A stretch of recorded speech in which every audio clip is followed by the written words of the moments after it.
श्यामनगर एक छोटा सा गांव था जो घने जंगलों से घिरा हुआ था। इस गांव में विक्रम नाम का एक युवक रहता था। उसकी उम्र लगभग 27 साल थी। वो अपने खेतों में मेहनत करता और अपनी बूढ़ी दादी के साथ रहता था। विक्रम बहुत ईमानदार और सच्चा इंसान था।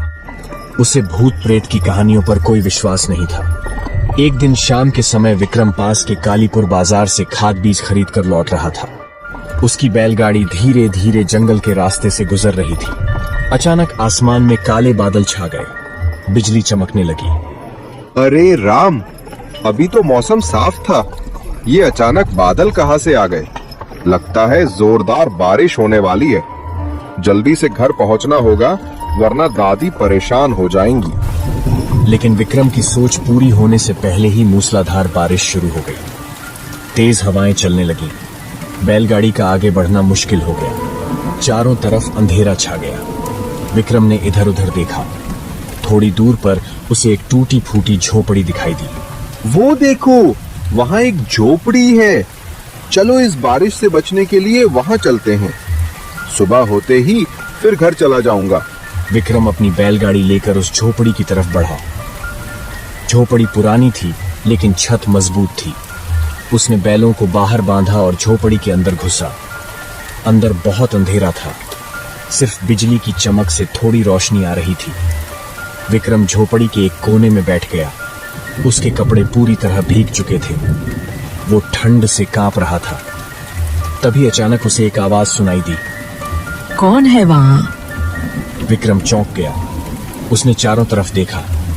झोपड़ी के दूसरे कोने में एक लड़की बैठी हुई थी। उसने एक हल्की नीली साड़ी पहनी हुई थी। उसके लंबे बाल थे और चेहरा बहुत सुंदर था। अंधेरे में भी उसकी खूबसूरती साफ दिख रही थी। मैं विक्रम हूँ, श्यामनगर गांव से हूँ। बारिश से बचने के लिए यहाँ आ गया। माफी चाहता हूँ अगर मैंने आपको परेशान किया। आप कौन हैं? मेरा नाम तारा है। मैं भी बारिश से बचने के लिए यहाँ आई थी। घबराइए मत, यहाँ रुकने में कोई दिक्कत नहीं है।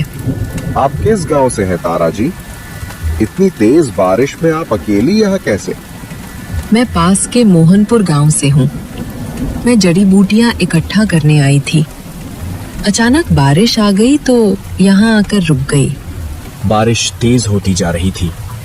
बिजली चमक रही थी और बादल गरज रहे थे। विक्रम और तारा बातें करने लगे। विक्रम ने अपने बारे में बताया कि वो किसान है और अपनी दादी के साथ रहता है। तारा बहुत ध्यान से सुन रही थी। उसकी मुस्कान बहुत प्यारी थी। तो तारा जी, आपके घर में कौन कौन है? आपके माता पिता भी है ना? नहीं, मेरे माता पिता नहीं रहे। मैं अपनी बूढ़ी नानी के साथ रहती हूँ। वो बहुत बीमार रहती हैं, इसलिए मुझे उनके लिए जड़ी बूटियाँ इकट्ठा करनी पड़ती है। ओह, मुझे अफसोस है। ये तो बहुत मुश्किल है। अकेली जंगल में आना खतरनाक है। कोई बात नहीं, मैं अभ्यस्त हो गई हूँ। और वैसे भी कभी कभी अकेलापन अच्छा लगता है। दोनों देर रात तक बातें करते रहे। विक्रम को तारा से बात करके बहुत अच्छा लग रहा था। तारा भी विक्रम की बातें सुनकर मुस्कुरा रही थी। धीरे धीरे बारिश कम हो गई, लेकिन रुकी नहीं। तारा जी, लगता है बारिश कम नहीं होगी।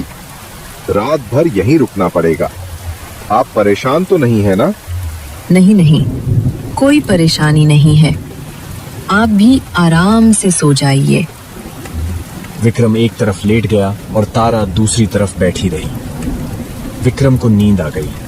सुबह जब उसकी आंख खुली तो तारा वहां नहीं थी। बारिश रुक चुकी थी। सूरज निकल आया था। अरे, तारा जी कहाँ गईं?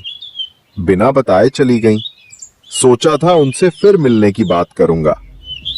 खैर, शायद उनकी नानी बीमार होंगी, इसलिए जल्दी चली गईं। विक्रम अपनी बैलगाड़ी लेकर घर की तरफ चल पड़ा। रास्ते भर वो तारा के बारे में सोचता रहा। उसकी मुस्कान, उसकी आवाज, सब कुछ उसे याद आ रहा था। घर पहुंचते ही उसकी दादी दरवाजे पर खड़ी थी। अरे बेटा, तू रात को कहाँ था? मैं तो बहुत परेशान हो गई थी। तूफानी बारिश में तू कहाँ फंस गया था? दादी, मैं रास्ते में एक झोपड़ी में रुक गया था। बारिश बहुत तेज थी। घर आना मुश्किल था। आप परेशान मत हो, मैं बिल्कुल ठीक हूँ। भगवान का शुक्र है तू ठीक है।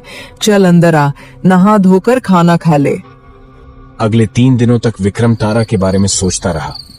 वो हर शाम उसी रास्ते से गुजरता था इस उम्मीद में कि शायद तारा फिर मिल जाए।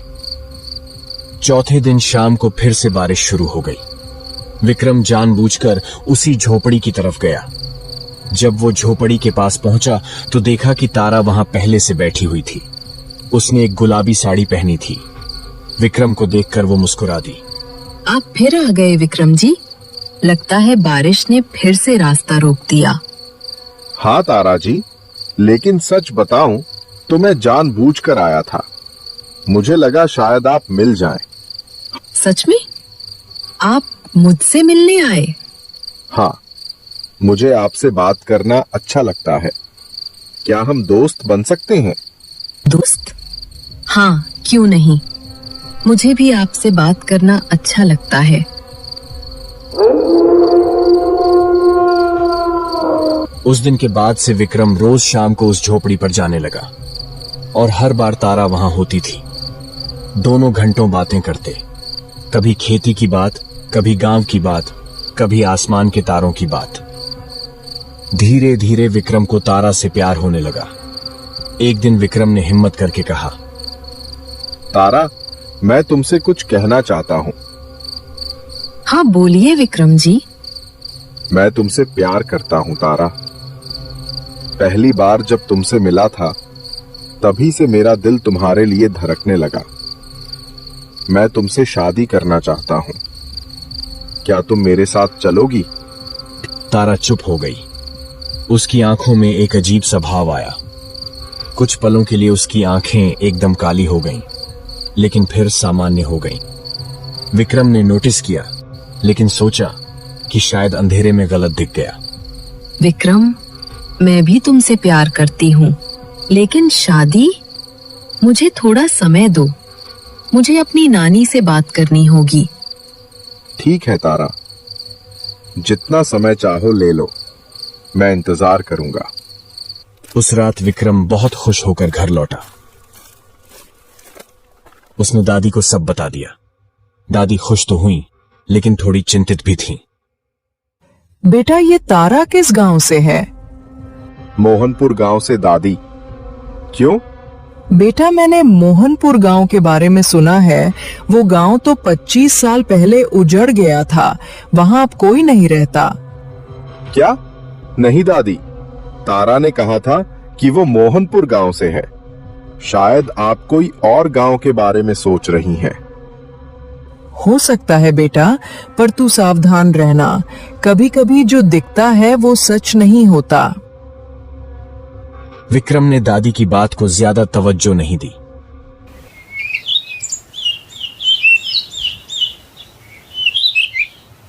अगले दिन सुबह गांव में हड़कंप मच गया। गांव के एक किसान मनोहर की लाश खेत में मिली थी। उसका चेहरा पूरी तरह सफेद पड़ चुका था। ऐसा लग रहा था जैसे उसके शरीर से सारा खून निकाल लिया गया हो। गांव के सरपंच राम सिंह और बाकी लोग वहां इकट्ठे हो गए। विक्रम भी वहां पहुंचा। ये क्या हो गया? मनोहर काका को क्या हुआ? पता नहीं विक्रम, ऐसा लग रहा है जैसे किसी ने उनका सारा खून चूस लिया हो। बहुत अजीब बात है। मैंने ऐसा पहले भी देखा है। 50 साल पहले मेरे गांव में ऐसा ही हुआ था। तब एक डायन आई थी। वो लोगों का खून चूस लेती थी। कोई डायन वायन नहीं होती। शायद किसी जंगली जानवर ने हमला किया होगा। बेटा, मैं बूढ़ा हूं, बहुत कुछ देखा है।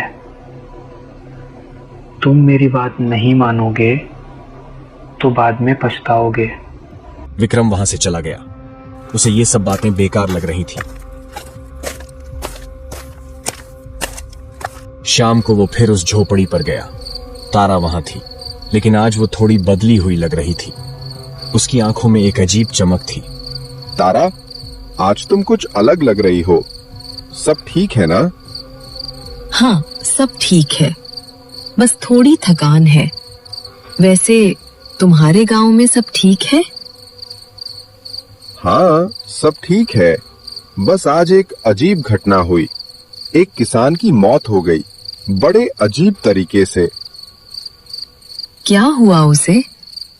पता नहीं, लोग कह रहे हैं कि डायन ने मारा, पर मैं इन बातों पर विश्वास नहीं करता। तारा कुछ नहीं बोली, बस मुस्कुरा दी। विक्रम को अजीब लगा, लेकिन उसने कुछ नहीं कहा। उस रात विक्रम घर लौट आया। अगले 2 हफ्तों में गांव में 4 और लोगों की मौत हुई। सबकी हालत वैसी ही थी, चेहरा सफेद और शरीर से खून गायब। पूरे गांव में दहशत फैल गई। लोग रात को घरों से बाहर नहीं निकलते थे। सरपंच ने एक पंचायत बुलाई। भाइयों, हमारे गांव पर बहुत बड़ा संकट आ गया है। 5 लोग मारे जा चुके हैं। हमें कुछ करना होगा।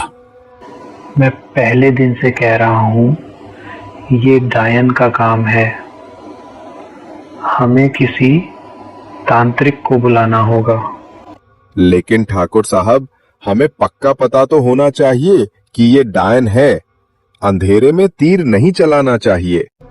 विक्रम, तुम नई पीढ़ी के हो, तुम्हें ये बातें समझ नहीं आएंगी, लेकिन मैंने ये सब देखा है। डायन हमेशा सुंदर दिखती है। वो इंसानों को अपनी बातों में फंसाती है और फिर उनका खून चूस लेती है। विक्रम के मन में एक शक उठा। सुंदर लड़की? तारा? नहीं, ऐसा नहीं हो सकता। तारा इतनी प्यारी है, वो डायन नहीं हो सकती। लेकिन शक तो हो ही गया था। उस रात विक्रम ने फैसला किया कि वो तारा का पीछा करेगा, देखेगा कि तारा रात को कहां जाती है। वो तारा से मिला और सामान्य बातें की। जब तारा जाने लगी तो विक्रम ने कहा, तारा, आज मैं तुम्हें घर तक छोड़ आता हूँ, रात हो गई है। नहीं नहीं विक्रम, ऐसी कोई जरूरत नहीं है, मैं चली जाऊंगी। लेकिन तारा, मुझे तुम्हारी फिक्र होती है। प्लीज विक्रम, मुझे अकेले जाने दो, मैं ठीक हूँ। तारा तेजी से वहां से चली गई। विक्रम चुपचाप उसके पीछे चल पड़ा, दूर से, बहुत सावधानी से। तारा जंगल की गहराई में जा रही थी। वो एक पुराने बरगद के पेड़ के पास रुकी। विक्रम एक झाड़ी के पीछे छिप गया। तभी विक्रम ने देखा कि गांव का एक और किसान सुखराम उस तरफ आ रहा था। शायद वो भी रास्ता भटक गया था। तारा धीरे धीरे उसकी तरफ बढ़ी। अरे भैया, इतनी रात को यहाँ क्या कर रहे हो? रास्ता भटक गए क्या? हाँ बहन, मैं रास्ता भूल गया। तुम यहाँ क्या कर रही हो? मैं तुम्हारी मदद करूंगी, आओ मेरे साथ। सुखराम तारा के पीछे चल पड़ा। तारा उसे उस बरगद के पेड़ के पास ले गई और फिर अचानक कुछ हुआ। तारा का चेहरा बदलने लगा। उसकी आंखें एकदम काली हो गईं। उसके चेहरे पर अजीब से निशान उभर आए। उसकी आवाज भारी हो गई। तारा ने अचानक सुखराम पर हमला कर दिया। सुखराम चीखा, लेकिन कोई फायदा नहीं हुआ। तारा उसके गले से चिपक गई, जैसे वो उसका खून चूस रही हो। कुछ ही मिनटों में सुखराम का शरीर बेजान हो गया। उसका चेहरा सफेद पड़ गया। विक्रम के होश उड़ गए। उसे विश्वास नहीं हो रहा था। तारा, उसकी तारा, वो डायन थी। उसने सबको मारा था। विक्रम के मुंह से आवाज निकल गई, नहीं, ये नहीं हो सकता। तारा ने विक्रम की तरफ देखा। उसकी काली आंखें विक्रम को घूर रही थीं। उसके चेहरे पर खून लगा था। विक्रम डर से कांप रहा था। वो तेजी से भागने लगा। विक्रम, रुको, सुनो मेरी बात। लेकिन विक्रम नहीं रुका। वो पूरी ताकत से भाग रहा था।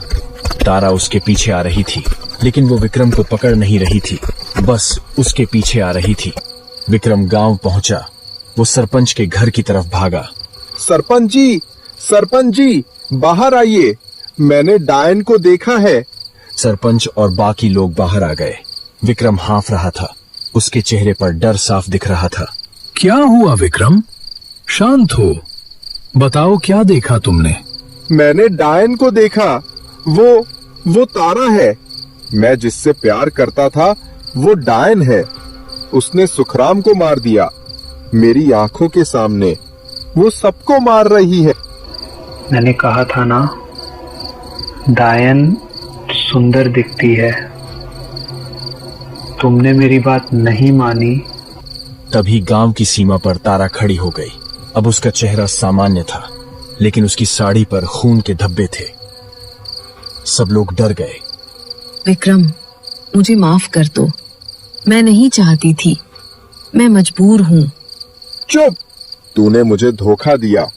तूने मेरे गांव के लोगों को मारा। तू राक्षस है, डायन है। हाँ, मैं डायन हूँ, लेकिन मैं तुमसे सच में प्यार करती हूँ। मैंने तुम्हें कुछ नहीं किया। सब लोग हथियार लेकर आओ, इस डायन को मारना होगा। गांव के सभी लोग लाठियां लेकर आ गए। पंडित जी भी आ गए। वो अपने हाथ में एक पुरानी किताब और रुद्राक्ष की माला लेकर आए। इस डायन को सिर्फ मंत्र की शक्ति से ही मारा जा सकता है। मुझे मंत्र पढ़ने दो। नहीं, प्लीज विक्रम, मुझे बचाओ। मैं तुमसे प्यार करती हूँ। तूने मेरे साथ खेला।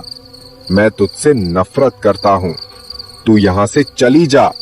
नहीं विक्रम, मैं नहीं जाऊंगी। मुझे तुम चाहिए। पंडित जी ने अपनी आंखें बंद की। उन्होंने रुद्राक्ष की माला हाथ में पकड़ी और मंत्र पढ़ना शुरू किया। उनकी आवाज गूंजने लगी। मंत्र की शक्ति हवा में फैलने लगी। पंडित जी मंत्र पढ़ते रहे। उनकी आवाज तेज होती गई। तारा चीखने लगी। वो अपने सिर को पकड़कर जमीन पर गिर गई। नहीं, ये मंत्र बंद करो। मुझे दर्द हो रहा है। पंडित जी ने मंत्र जारी रखा। तारा की चीखें और तेज होती गईं। उसका शरीर कांपने लगा। उसकी आंखें लाल हो गईं। वो अपने असली रूप में आ गई। उसका चेहरा विकृत हो गया। काली आंखें, लंबे बाल और भयानक दिखने वाला चेहरा। वो सुंदर तारा नहीं थी जिससे विक्रम प्यार करता था। वो एक भयानक डायन थी।